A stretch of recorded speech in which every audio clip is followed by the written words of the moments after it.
Ainda tratando de como abrir uma empresa, vamos lá agora à burocracia. Como nós fazemos de fato? Então, uma vez decidido lá na conversa com o contador, qual seria a atividade, qual seria o endereço, qual seria o nome da empresa, com os nomes já consultados, né? O sócio já decidido se ele vai ter sócio, se não vai, se ele será um empresário sozinho, né? E aí nós temos aqui, por exemplo, muitos casos a resolver de quando são sócios os cônjuges, marido e mulher, né? Então, o nosso Código Civil, por exemplo, ele proíbe o casal casados em comunhão universal de bens serem sócios da empresa. Também proíbe aqueles casados em regime de separação total de bens obrigatória, que são alguns casos específicos na legislação de quando a diferença de idade dos cônjuges é muito elevada ou quando a diferença patrimonial também é muito grande enquanto são solteiros e nesse momento de se casar, lá o juiz de paz decide entre aspas, né, arbitra que deve ser uma separação total obrigatória, né?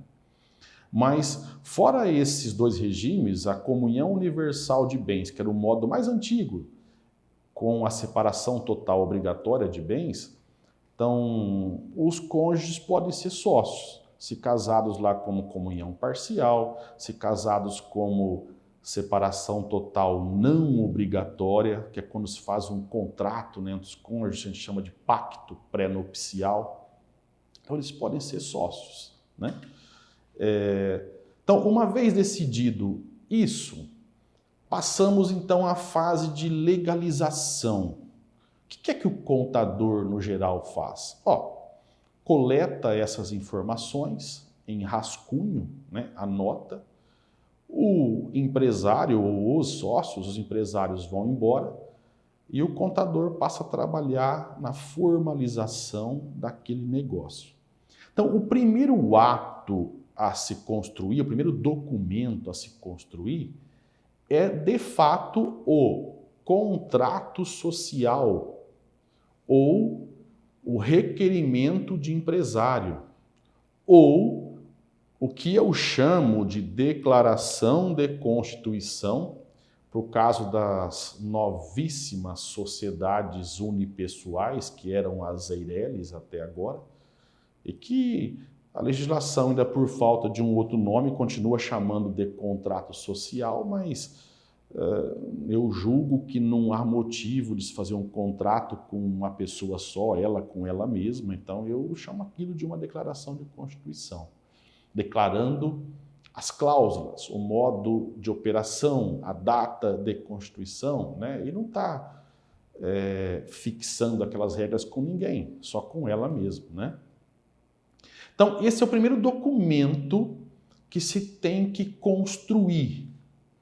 E é ele o principal. Ele é o documento que o empresário assina de próprio punho. Ele é o documento que regula as regras entre os sócios, né?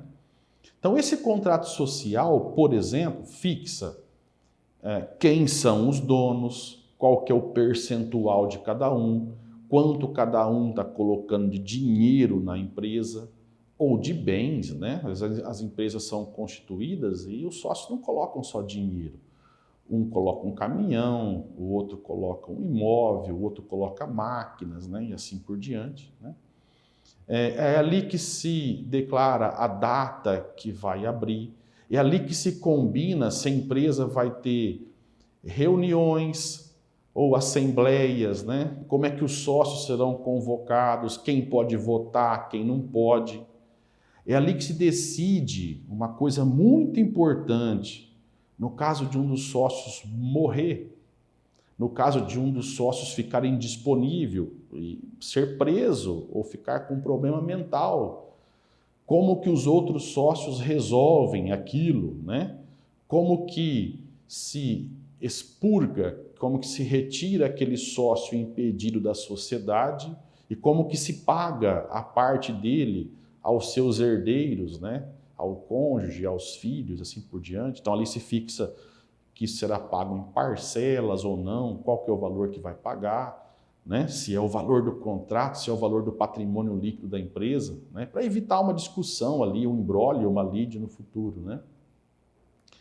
Então, esse documento é o principal, é o contrato social, no caso de empresas que possuem sócios. É o requerimento de empresário, no caso da empresa individual, que é aquela quando é um dono só, né? E são atividades simples, por exemplo, lá, o médico, o dentista, o engenheiro, simples que eu digo assim, elas são atividades pessoais, né? Ou pequeno comércio, né? Assim cujo cliente conhece o negócio pelo empresário, não pela empresa no geral, né? Então, são empresas individuais. Ou a declaração de constituição, no caso das sociedades unipessoais, que são aquelas empresas que possuem um dono só e têm características de empresa. Por exemplo, uma transportadora Rodomelhor, sugerindo, tá o nome.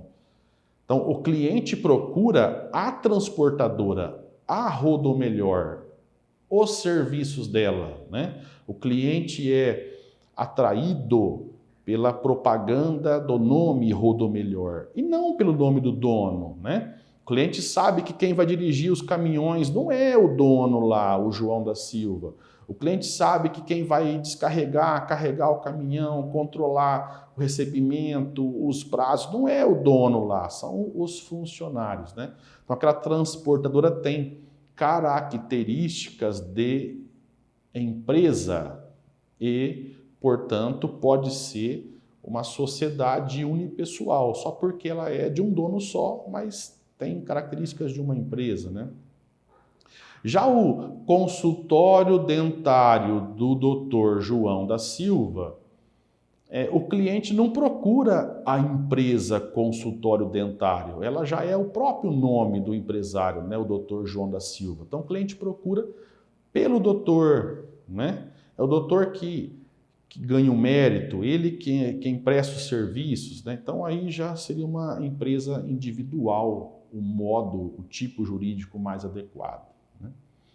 Bom, então, produzido esse documento inicial de constituição, a que nós chamamos então de ato constitutivo, qualquer um dos tipos, o contrato social, o requerimento de empresário, a declaração de constituição para sociedades unipessoais, ou, no caso das sociedades anônimas, o estatuto social, que é o documento equivalente ao contrato social, ou, no caso das associações cooperativas, também é o estatuto social, o documento que substitui o contrato, e assim por diante, tá? Então, produzido esse documento, se colhe a assinatura dos empresários, dos donos, colhe-se visto das testemunhas, né? E aí eu faço uma ressalva importante, um cuidado, eu sugiro um cuidado. Olha, vamos tomar cuidado com aquela última frase do contrato, assim, e os sócios, de comum acordo, assinam o presente instrumento na presença de 2 ou 3 de N testemunhas. Aí, normalmente, é o contador, funcionários do escritório que se prestam ao papel de testemunhas, né? Aí você entrega os documentos para o empresário, ele leva embora, traz assinado, ele, a esposa dele, os sócios, não sei. E aqui, então, se colhe a assinatura das testemunhas. Puxa vida, mas nós não vimos eles assinarem, nós não estávamos presentes. Então, por que nós escrevemos lá na presença de duas testemunhas? Então, eu sugiro que se escreva com ciência de duas testemunhas, ok? Nós vimos a negociação, participamos do combinado entre eles, presenciamos a decisão, mas não estávamos presentes quando eles assinaram, tá? É uma sugestão. Ou se estivermos presentes, está todo mundo aqui na mesa e vamos assinar junto, então sim, não faz mal nenhum o termo na presença de duas testemunhas.